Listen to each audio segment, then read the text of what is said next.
দেখো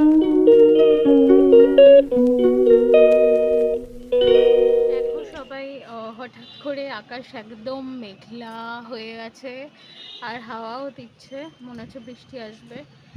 ওয়েদারটা এত সুন্দর লাগছে। হ্যাঁ, মেঘলা দিনে যদি আউটিংই না করলাম তাহলে আর কি করলাম, তাই না? তোমাদেরও সবার ইচ্ছা করে আশা করি মেঘলা দিনে একটু আউটিং করতে।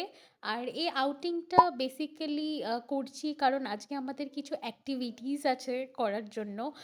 সেগুলো অনেক দিন ধরেই জমেছিল, করব করব করা হচ্ছিল না। তাই জন্য আমরা একটা আমাদের ডেস্টিনেশনে যাচ্ছি, যে ডেস্টিনেশনে গেলে আমরা আমাদের অ্যাক্টিভিটিসগুলো করতে পারবো।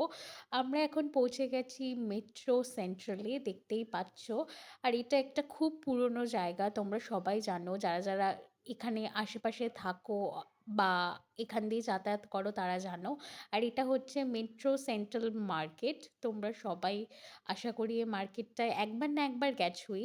আর এখানে তো তোমরা সবাই জানো সব রকমের ইলেকট্রনিক্স, গ্যাজেটস, ক্যামেরাস আর বিভিন্ন ইকুইপমেন্ট খুব কম দামে, রিজনেবল প্রাইসে আর খুব ভালো কোয়ালিটিতে পাওয়া যায়।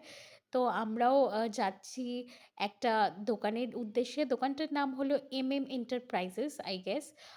ওখানে আমরা গিয়েছিলাম কিছু কেনার ছিল, আমাদের দরকারি জিনিসপত্র, যেগুলো অনেক দিন ধরেই আমরা চেষ্টা করছিলাম কেনার, কিন্তু হয়ে উঠছিল না।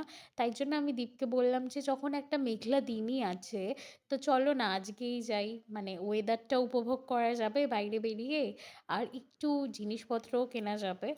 তো আমরা সেই দোকানের দিকেই যাচ্ছি, দেখতে পাচ্ছ তোমরা। ধীরে ধীরে এগাচ্ছি, আর আমি এই জায়গাগুলো অত ভালো করে চিনি না।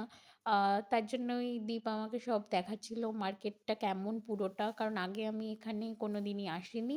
দেখতে পাচ্ছ পৌঁছে গেছি দোকানে। দোকানে পৌঁছে আমরা আমাদের যে গ্যাজেটসগুলো দরকার সেগুলো দেখছিলাম। আর অন্য অনেক জিনিসই দেখছিলাম বেসিক্যালি। যে স্পেসিফিক কিছু দেখছিলাম তা না, যেগুলো আমাদের নিড সেগুলো তো দেখছিলামই। আর সাথে যেগুলোর সাথে আমরা পরিচিত হইনি এখনো অবধি গ্যাজেটসগুলো, সেগুলোও আমরা দেখছিলাম। আর এই দাদা খুবই ভালো, খুবই ফ্রেন্ডলি। আমরা যে কোনো গ্যাজেট রিলেটেড জিনিস আমরা ওখান থেকেই কিনি। দেখতেই পাচ্ছ এটা স্প্ল্যানেড মার্কেট। এখানে সব পাওয়া যায়, মানে কি পাওয়া যায় না, সব পাওয়া যায় বললেও ভুল, মানে এমন কোনো জিনিস নেই আমার মনে হয়েছে দেখে যে পাওয়া যায় না।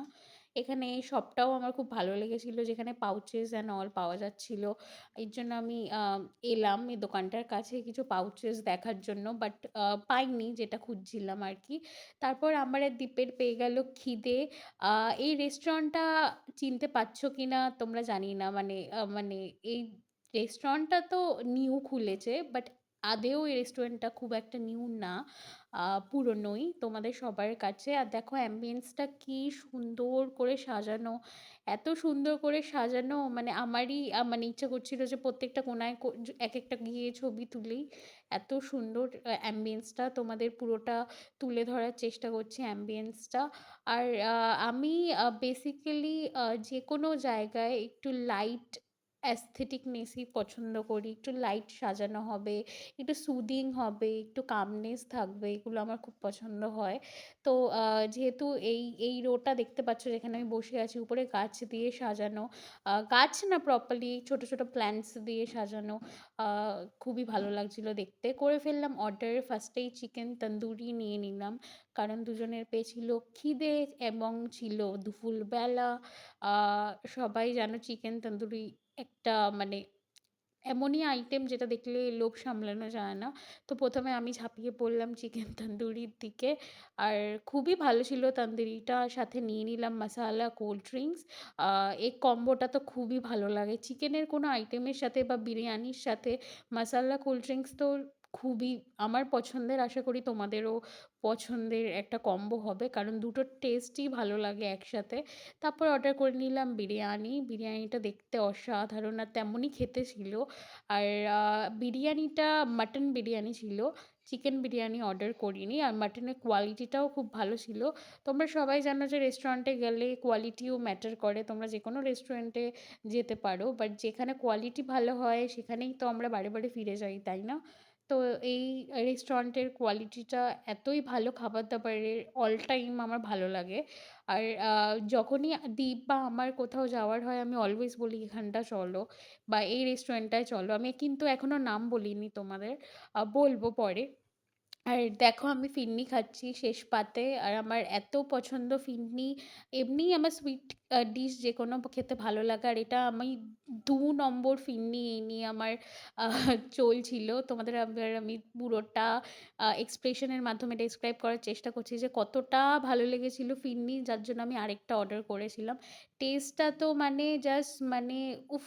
মানে তোমাদের কি বলবো? এটা কোনো ভাষা নেই ডেসক্রাইব করার। তো এভাবেই দিনটা কাটলো। দেখা হবে পরের ভ্লগে। টাটা।